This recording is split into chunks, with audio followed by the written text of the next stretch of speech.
these ASMR videos are not good times anymore.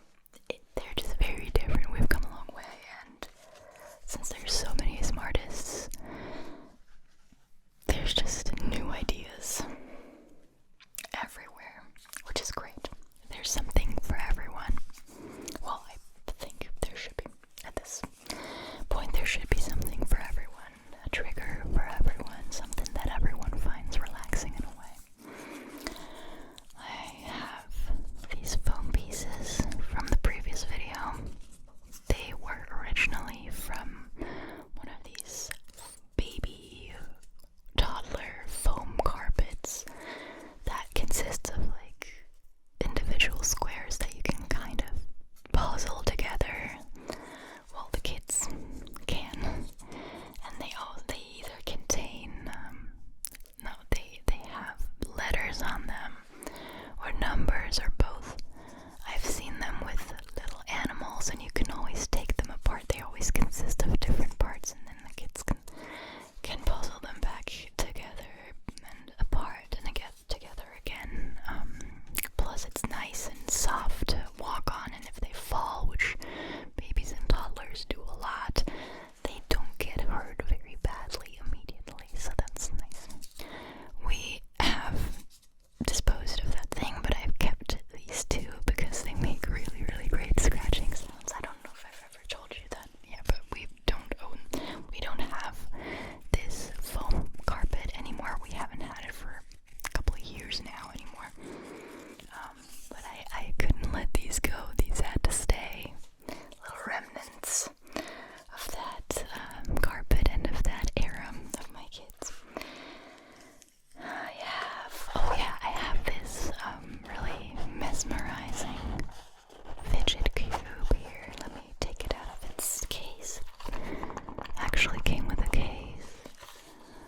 And it's a metal cube. I don't know exactly what kind of metal this is. I can tell you that this is heavy. I mean, this is a tiny thing. It's small. You know, fidget cubes are usually not very big, but they're usually a little bit bigger than this. This one's small for a fidget cube, I think. I feel. It's extremely heavy for its little size. If I were to guess, I would say it's at least a kilogram heavy. Which is, wait, would that be 2 pounds? I think so, like about 2 pounds, for those of you who aren't familiar with kilograms. So yeah, this is very, well, maybe, now that I think about it, no, it is really heavy. Okay, well, maybe not a whole kilogram, but it's heavy for what it is. That's what I'm trying to say. I have to weigh this. And it has these little gears on each side. I don't know if it does. Yeah, there we go. It has these gears on each side, and they turn and they turn and turn, and they make this really satisfying and also soothing kind of ticking, kind of rattling sound. And it's very subtle, so I feel like if you were to use it in class or something, this would be the least distracting one, because, you know, fidget cubes tend to be a little loud with the switches that they normally have and the other buttons that you can press, which all make sounds. So this is actually nice. Not trying to advertise it, I'm just making some observations here. I mean, it still makes a sound, so either way it could be perceived as distracting. It's relatively quiet. It's also, I feel like the weight also adds a little to the whole calming aspect of fidget cubes. The weight, kind of like, you know, how weighted blankets are calming for some people. I feel like having this in your hands, because it is so heavy, could be conceived as calm by some people, especially someone who's maybe feeling a little anxious. Anyways, that's that. I'm zipping that up again. What else do we have here?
now it's back here. But yeah, definitely never used it in water like I think it's intended to be used. I think it's one of those water balls. Those are really fun. But it's also kind of starting to fall apart, starting to break. You can see some holes here. Here's one. Here's like kind of another one that is about to show up. Has some cracks and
whose mascot is the marshmallow like Michelin Man. Michelin? I don't know. Michelin Man. If you want to get fancy, oh, there we go. Pronounce it in the original French. Michelin. It's not fancy, it's just, if you know French, then that's just how you pronounce it anyway. Anyway, 87. More people, speaking of French, more people visit France than any other country. Spain is second, the US is third. I am surprised. I really would have thought that the US comes first. That's interesting. France, Spain, US. I've been to all three of those. I can luckily say, that's kind of cool. 88. You can still stay at the world's oldest hotel, the Nishiyama Onsen Keiunkan. I butchered that so bad. Probably I have no idea how to speak, let alone pronounce Japanese, but that was my try. Which was founded in 705 AD. What? Oh, now I want to know what it looks like. Shall we take a look? There's a link right behind this, so I think we can take a look at a picture or something. Give me a second here. Oh my god. First of all, we have to that whole consent thing with the data usage thingy. Okay, there we go. Oldest hotel. Can we get a picture? What? Are you kidding me? Why would you not give us a picture with it? That is extremely disappointing. Okay, I'm just gonna copy the name, because there's no way I can remember it and spell it myself. And we are going to look it up ourselves. There we go. Oh, apparently they spelled it wrong. Funny, on the Guinness World Record website it was spelled wrong. It's a 4-star hotel, by the way. That's amazing. Oh, it doesn't even look that old. Interesting. Okay. You know what? I'm gonna be putting a picture here for you guys, because I don't think it's gonna be very nice and visible if I just hold it up to the camera, okay? So I'm gonna do that. Alright.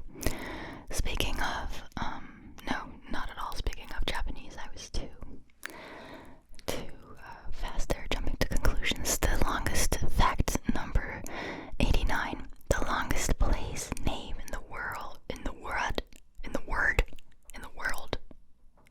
I'm assuming you mean at 85 letters is. You do not expect me to read this one. I'm gonna give it a try.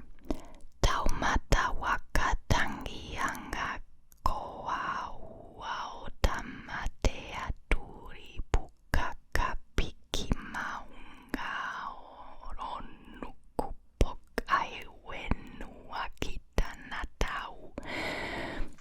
New Zealand,